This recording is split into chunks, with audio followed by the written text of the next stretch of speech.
Hey guys, what's going on? This is Jesse with Saving Truth, and in this video I want to talk about a subject that is a little bit different. We haven't really discussed in class, and that is, what is the evidence for the soul?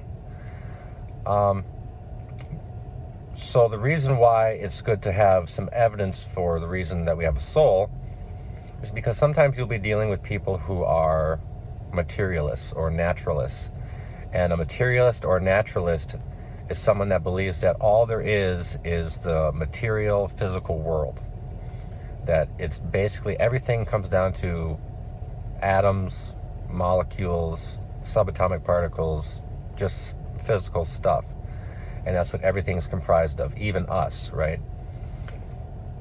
But as Christians, we believe there's a soul, and I think there's a good reason to believe that there's a soul or something that transcends the physical nature of ourselves, simply based on philosophy. And we're going to try to reason through that and give you a few reasons why you can believe that we are more than just physical. Okay, so the first reason why we can believe that we are more than just physical is because, one, we are conscious. We are conscious creatures. Sorry, I have a little lisp because I have liners in. Anyways, we are conscious creatures. Now, why is that evidence of a soul or something that's outside or transcendent of the body? Because if we are rather just comprised up of physical stuff, physical things like atoms, molecules, stuff like that, all that would mean is that we are some kind of machine or moist robot, right? In other words, there's no reason to think we would be conscious, or in other words, self-aware, aware of our own existence and the existence around us. Why would a bunch of particles put in any order somehow be self-aware, be conscious? I don't see how you can think that could be possible. Now, one of the arguments that will be brought up sometimes is that certain things, when put together, have what are called emergent properties. And the example often that is given is when you have hydrogen and you have oxygen by themselves, they don't have the property of wetness. But you put them together, and you put them together in the right way to get a water molecule, hydrogen and oxygen, H2O, now you have the property of wetness. So see, you can take two different things, put them together, and there's this emergent property. There's this new property that emerges. Now, I think that's a very bad analogy. And here's why. One, because hydrogen and oxygen have the ability to be felt. If we could, let's say we could feel, a tiny atom of hydrogen or oxygen, it would feel like something. Why? Because there's something there to feel. And when you put them together to make a water molecule, all you're saying is those two things that have a certain feel to them, whether we can feel it or not, now has a different feel to it, which we call wetness. Somehow that's the same thing as saying that you can put atoms and molecules together to get consciousness. I don't think that's the case at all. I think that's a very bad analogy. What we're talking about is things that don't have the ability to be conscious in and of themselves. So hydrogen and oxygen have the ability to be felt. And when you put them together, you get a wet feeling. But that's like saying, water feels a certain way and dirt feels a certain way. But when you put them together, you get this new feeling, this some kind of property that emerges, which feels like mud. Well, that's just putting two different things together to get a different feeling out of it. So anyways, I digress on that. So it's a bad analogy. The point is that there's nothing about hydrogen or oxygen or any molecule or any atom that would suggest that somehow inside of it is the ability to be conscious. No, we're simply talking about building blocks and how each piece fits together. Okay, so anyways, I'll wrap that segment up by saying consciousness or self-awareness, awareness of yourself, your own existence, and the existence around you does not make sense on a naturalistic worldview. It only makes sense if there's something a part of us or attached to us that is not natural or not material. The second reason why we can trust that we have a soul, again, the word soul is a loaded term. Whatever you want to use, spirit, soul, mind. Some people just say mind because a mind, especially to philosophers, is not the same thing as the brain. But the mind would be immaterial, right? So anyways, or mind, whatever you want to call it. The second reason is because we have what's called intentionality. In other words, we can choose to do things. Some might call it free will, but we can intentionally do things of our own volition, right?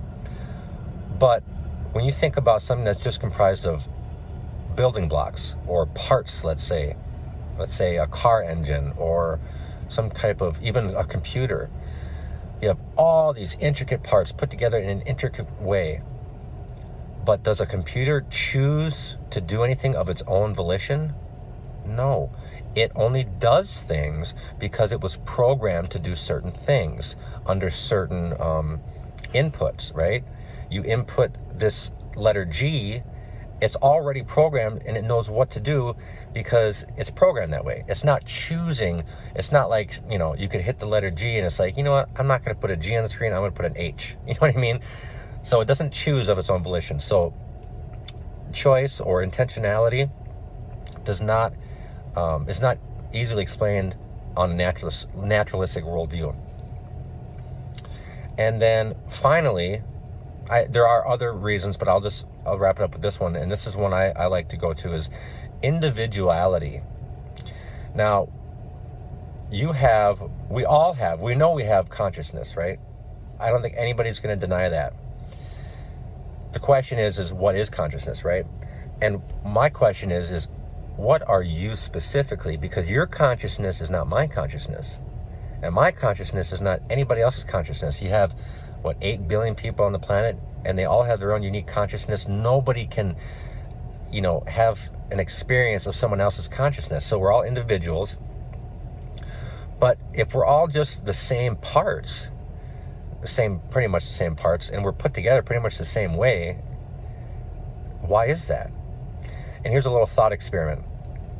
Let's say you have a machine that can photocopy every single atom and molecule in your body and in your brain, and then it makes a perfect replica of you in every single way physically, right? Physically, this person is identical to you, and this person now starts breathing and is alive. Now let me ask you this. Is that person you? In other words, are you going to now not be looking out of two eyes, but now you're going to be looking out of 2 sets of eyes or 4 eyes because it's the same exact physical makeup? Why wouldn't you? No, it's going to be a separate person. But why? If it's made up of the exact same things and put together the exact same way. So individuality basically means that, I am me and I can't be anybody else. You are you and you can't be anybody else. Even though we're made up of the same stuff in basically the same way. Lastly, I'll just say that, things like molecules and atoms and particles, stuff, parts, things or material things are not about anything. They just are. Whereas a person, I can talk about something, or I can think about someone or talk of something, but physical matter and parts are not about anything. They just are. Parts just move. As a mechanic, I understand the fundamentals that all a machine is moving parts. And you can get more complex with machines, but the only thing you're adding to it is more functionality. So you're adding functionality, and you might be, adding a certain amount of efficiency to the way the machine operates. But no matter how complex you get, no matter what arrangement of parts you put that machine in, I don't care if it's the most advanced computer in the world, it does not have its own consciousness, its own individuality, or an actual intentionality of its own volition. So For those 3 points alone, even regarding what the Bible says about it, we should believe that, hey, there's something more to me than just physical. And if that's the case, that should also beg the question, well, where did that come from then? I actually know people, I've talked to people who believe that we are a spirit or that we have a soul, but they don't believe in God. And I've asked them, I said, well, okay, you believe we're a soul, but where did the soul come from? And they'll just say, I don't know. But they don't believe in God. It's like, well, don't you think that it's not a very big leap to say perhaps, a soul created our souls, or perhaps a God or a creator, whatever label you want to put on it, a designer perhaps, maybe something transcendent made the soul, made you? Isn't that kind of makes sense to me, right? So anyways, that's just a little bit about the evidence that we have a soul, just using our own reasoning, right? Philosophical reasoning, trying to use logic to rationalize through this. And so I'll leave it at that, guys. If you have any questions, leave them below. If there's something I said that's wrong, please let me know. Always willing to be corrected. We got to seek the truth for what it is and be teachable. So anyways, I hope you guys like this video, and we're going to put out some more. So stay tuned. God bless.